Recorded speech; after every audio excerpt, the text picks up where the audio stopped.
Nú ætlum við að kíkja svolítið á jöfnur.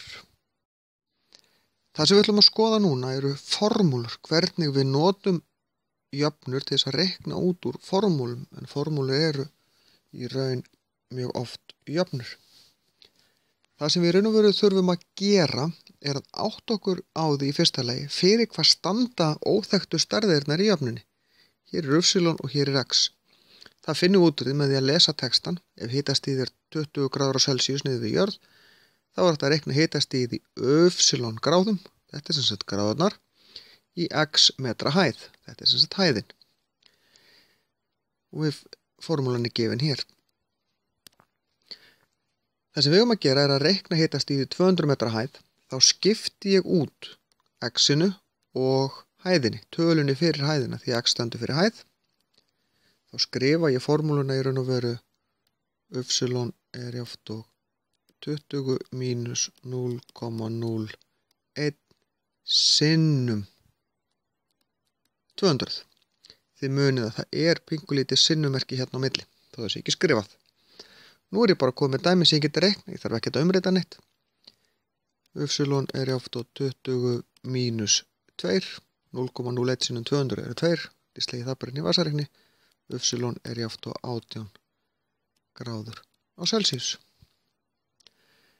Það er aðeins flóknara þegar hitastigið er gefið en ekki hæðin. Þá þarf ég að skipta út y-inu og þessari tölu hér. 0 er jafnt og 20 mínus 0,01 x.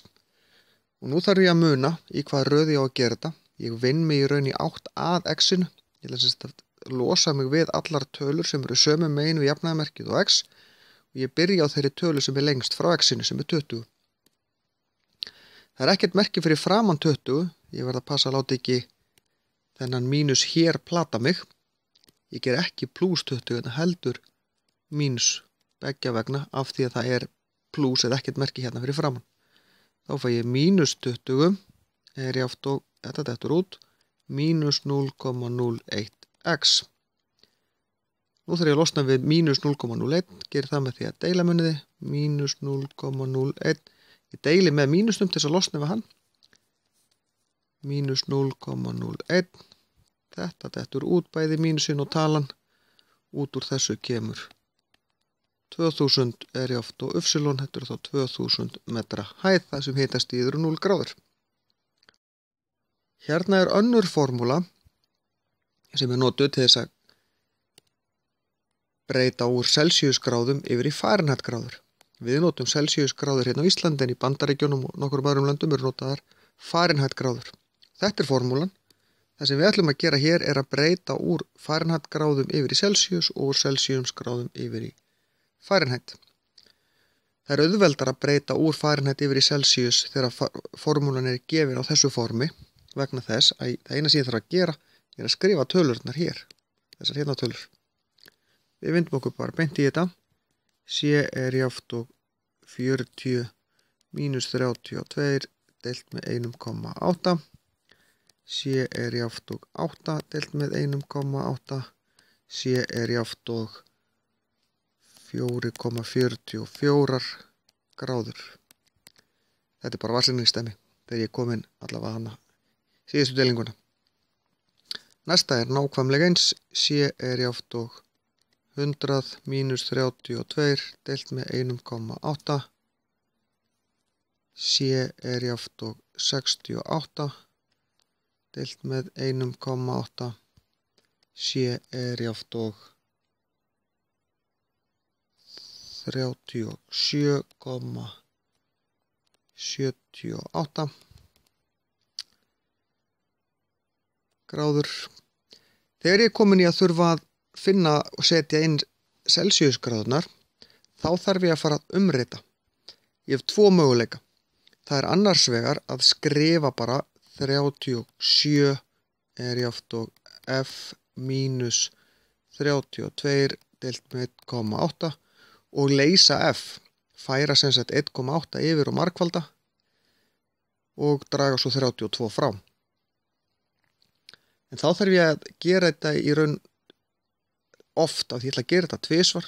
þyrfti jafnvel að gera þetta aftur. Þannig það sem ég ætla að gera er að umskrifa þessa formúlu. Skrifa hann hérna, f mínus 32 deilt með 1,8. Ég ætla að margfalda beggja vegna sinnum 1,8 og dettur þetta út. Þá fá ég 1,8 c, að því ég margfaldaði sinnum 1,8 hérna megin, pluss 32, að því að það er mínus hérna, er jafnt og f. Nú er ég búin að umskrifa formúluna. Það eina sem ég er búin að gera er að flytja yfir alveg eins og ég hefði gert hér. Ég gerði það bara strax með táknin. Og nú er auðvelt að gera þetta 1,8 sinnum 37 pluss 32, f er jafnt og 98,6. Alveg eins hérna, 1,8 sinnum 100 pluss 32 gefur mér f er jafnt og 212 gráður. Jafnan sem við vorum að skoða er ekki einföld, hún er ekkert rosalega flókin heldur. Ég ætla að kíkja aðeins á einfaldari jöfnur. Nú ætlum við að leysa x. Að leysa x þýðir að umskrifa formúluna þannig að það standi eftir x er sama sem. Skiptir í raun engu máli hvoru megin við jafnaðarmerkið x-ið er, en að x-ið sé, af því að það er stærðin sem ég beðin að leysa, sé öðrum megin við jafnaðarmerkið og allar aðrar stærðir hinum megin. Hérna fyrsta er auðveld. Hér er sinnumerki á milli, þá bara deili ég með 3 beggja vegna, þetta styttist út. Þá situr eftir bara x hérna megin sem er það sem ég var að leita eftir og bara tölur hinum megin. Ég get bara reiknað út úr því. X er jafnt og 40. Skiptir engu máli hvort það er 40 jafnt og x eða x jafnt og 40. Sami hluturinn. Næsta dæmi er nákvæmlega eins, nema ég er ekki með tölur. Ég deili með b beggja vegna, þá er bara eftir x hérna megin. En ég get ekkert gert við a deilt með b. Það er bara a deilt með b. Það er bara svarið. Hérna þarf ég að leysa þetta í 2 skrefum. Eins og áður, þá vinn ég mig alltaf inn í áttin að x-inu. Ég ætla að losa mig við allar tölur að x-inu, sem eru sömu megin og x-ið þarf að segja. Og ég byrja lengra frá. Þristurinn er mjög nálægt, 5 er lengra frá, ég ætla að byrja þar. Sinnum 5 beggja vegna. Þá fæ ég 3x hérna megin því að þetta er farið, jafnt og 60. Deili með 3 beggja vegna, bara eftir x hérna megin, út úr þessu kemur 20. Þá er það síðustu jöfnurnar. Þessi hérna er voða svipuð, nema hér eru bara bókstafir. Ég byrja á að margfalda með y beggja vegna, til þess að losna við þetta hér. A y er jafnt og bx, svo deili ég með b-nu. Til þess að losna við þetta, þá er bara eftir x og þá er þetta a y, kannski ekki voðalega snirtilegt y hjá mér, deilt með b. Þegar við erum komin í dæmi þar sem eru deilingastrik beggja vegna, þá er í raun 2 leiðir.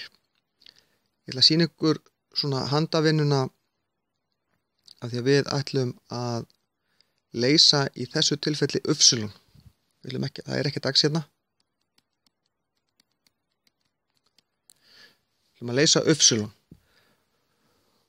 Og það sem við gerum er að við tínum frá y. Það er í raun rétta leiðin. Það er hægt að margfalda í kross hérna, en ég held í þessu tilfelli að það flækir bara málin. Þannig að ég byrja að tína þetta frá, nákvæmlega eins og ég gerði áðan. Sinnum c, þá fæ ég ct, það er venja að skrifa þetta í stafrófsröð, deilt með b, þetta er farið, er jafnt og a y. Nú deili ég með a-inu, en þegar ég kemur svona 2 deilingamerki, þá þýðir þetta í raun og veru að ég geri ct deilt með a-b. Er jafnt og y og ég er búinn. Þess að þegar ég deili aftur, þá er það bara eins og ég margfaldi undir striki. En flóknara var þetta nú ekki. Þá er þessu lokið.